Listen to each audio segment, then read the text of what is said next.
Estas lecturas, tienen múltiples lecciones para nuestra vida espiritual. Y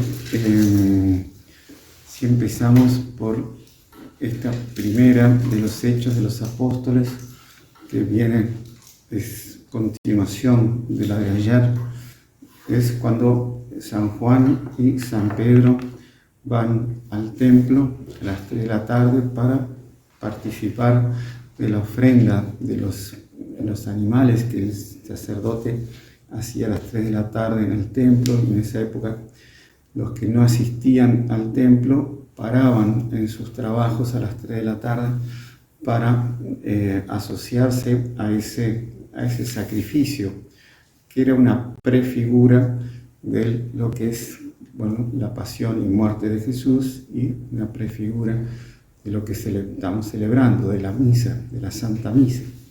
Y los apóstoles celebraban la misa en sus casas, porque no había todavía iglesia, y también participaban del culto antiguo, el culto que era prefigurativo, y también aprovechaban ir al templo para hacer apostolados, para predicar, etc. Y en esta, como vimos ayer, se enfrentan con un mendigo que estaba tullido, que estaba tirado a la puerta, en una de las puertas del templo, y él les pide la limosna, y ellos les dicen que no tienen ni oro ni plata, pero lo que tienen se lo van a dar. Y le dice que se levante y ande. Y enseguida el tullido, el paralítico, salta y empieza a caminar, y como dice el principio acá de la lectura, como el paralítico que había sido sanado no soltaba a Pedro y a Juan, todo el pueblo, lleno de asombro, corrió hacia ellos, que estaban en el pórtico de Salomón. Y ahí San Pedro aprovecha toda esa circunstancia para proclamar quién era Jesús, que era el verdadero Mesías, y que ese paralítico no fue sanado por el poder de ellos, de Pedro o Juan, sino que fue sanado por la gracia de Dios. O sea que ellos son instrumentos de Dios. Si ellos hubiesen sido orgullosos o vanidosos o autosuficientes, ellos aprovecharían el hecho de haber curado a ese paralítico para autoproclamarse casi como un semidios, como mismo todas las personas lo proclamarían Dios o Rey o lo que sea por ese hecho. Pero uno ve la fe de ellos, como ellos ya habían recibido el Espíritu Santo, como ellos lo único que querían era proclamar la verdad de Jesús, proclamar nuestro Señor Jesucristo, proclamar la fe y convertir las almas para la nueva iglesia que estaba comenzando. Y les acusa de haber asesinado a Jesús, o sea, con cosas que antes de la venida del Espíritu Santo ellos estaban completamente tímidos, completamente temerosos, y quizás seguramente la opinión pública los hubiera abucheado, los hubiera apedreado, les hubiera hecho lo mismo que hicieron con Jesús. Y en cambio San Pedro dice: ustedes renegaron del santo y del justo, pidiendo como una gracia la liberación de un homicida, y mataron al autor de la vida. Pero Dios lo resucitó de entre los muertos, de lo cual nosotros somos testigos. Y entonces los llama a que ellos hagan penitencia y se conviertan. Por lo tanto, hagan penitencia, conviértanse, para que sus pecados sean perdonados. Y enseguida también los bautiza. Y vemos ese punto importante en todo el apostolado de la Iglesia, de reconocer que nosotros somos meros instrumentos de la gracia de Dios. De la gracia, si hacemos una acción buena junto a nuestro prójimo, no somos nosotros que la hacemos, sino que es la gracia de Dios que la hace a través de nosotros.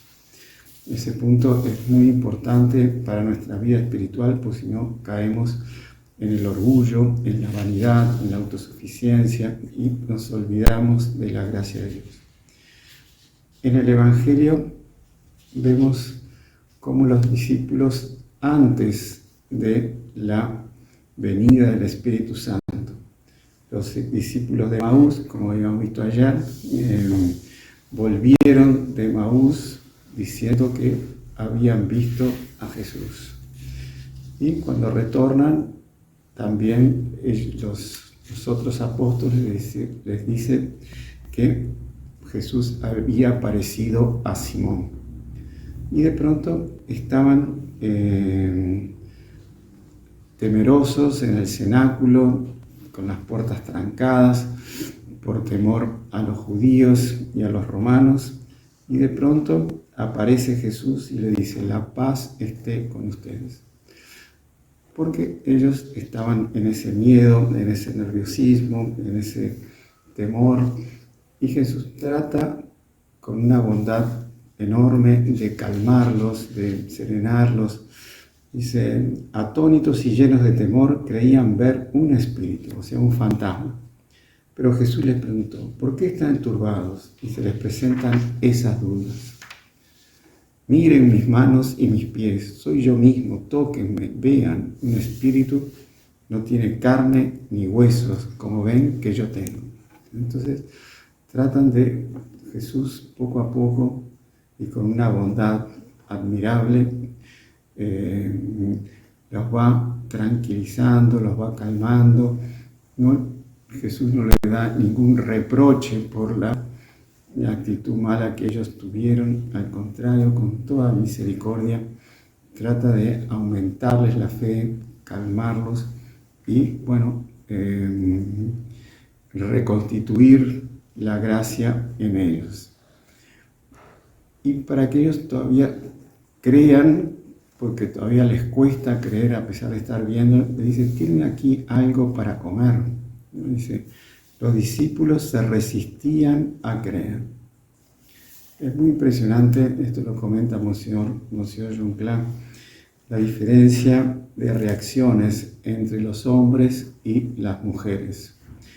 Las santas mujeres apenas vieron a Jesús en el huerto cuando fueron al sepulcro, tanto Santa María Magdalena como creo que era María de Cleofas. Apenas lo ven a Jesús, enseguida se tiran a los pies para abrazarlo, ¿no? Apenas María Magdalena, Jesús le dice María, y ahí ella reconoce y enseguida también quiere abrazarlo y abrazar sus pies. En cambio, el hombre necesita todo un proceso. Es impresionante todo. El hombre más pensante, menos intuitivo, con menos fe que las mujeres, y necesita todo un proceso de drenar todo ese miedo, todas esas objeciones que tenían contra la resurrección. Lo mismo fue ayer, vimos en el camino de Emaús cómo Jesús le fue explicando todas las escrituras, los profetas, los salmos, la ley de Moisés, cómo todo coincidía en la figura de Jesús, y recién ahí ellos fueron como que calentándose en el amor de Dios. Y acá, Jesús todavía da un paso más y tiene algo que comer, como diciendo: un fantasma no come, un fantasma no tiene estómago, ¿no? Y él come ese pedazo de pescado asado. Y ahí les va otra vez explicando las escrituras, la ley de Moisés, los profetas y los salmos. Entonces, es un punto importante en nuestra vida espiritual y sobre todo en estos momentos en que estamos viviendo, el mundo está viviendo, saliendo de la pandemia, metiéndose quizás en una guerra que sea el comienzo de la guerra mundial, también con todos estos cataclismos climáticos que está habiendo. También nosotros podemos ser víctimas del miedo. Y ese miedo paraliza nuestra fe, disminuye nuestra fe y también nos impide reconocer a Jesús en los distintos momentos en que Jesús quiere comunicarse con nosotros. Comunicarse a través, de la oración, a través de la adoración al Santísimo, a través de la admiración de las cosas creadas, como dice el Salmo, ¿no? Dice: Señor nuestro, qué admirable es tu nombre en toda la tierra. Al ver el cielo, la obra de tus manos, la luna, las estrellas que has creado, ¿qué es el hombre para que pienses en él?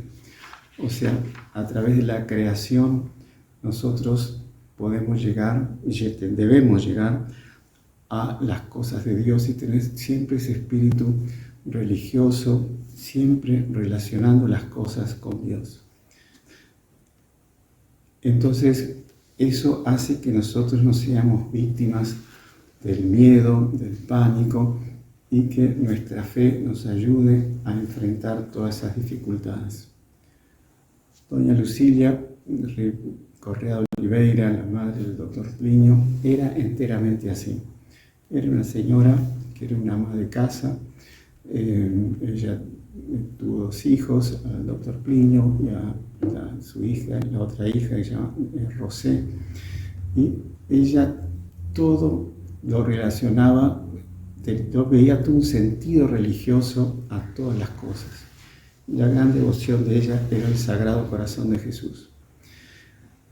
Y ella infundía en torno de sí una calma y una serenidad muy grande que hacía que las personas también, esa calma hacía que las personas se elevasen a las cosas sagradas, a las cosas religiosas, al Sagrado Corazón de Jesús y al Corazón de María.